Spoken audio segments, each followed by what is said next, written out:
गिदिरानो खुया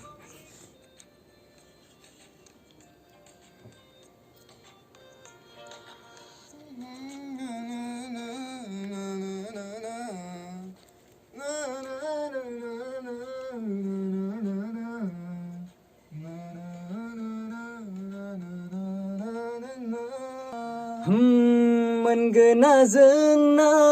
थारैनो खा हानाय नङा जोंखौ रावबो लाखिनो जिउआव जेखियानो जाया मानो मोनगोना जोंना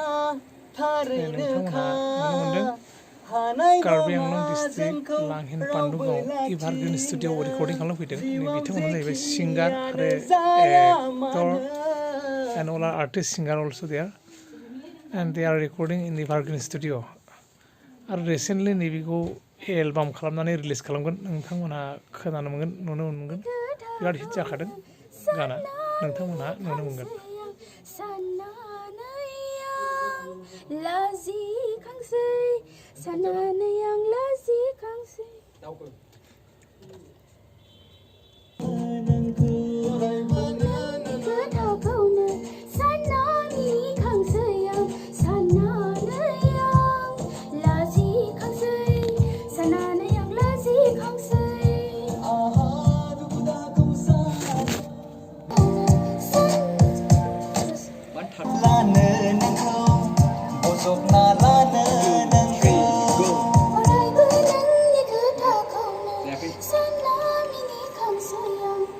थाल जागासिनो दं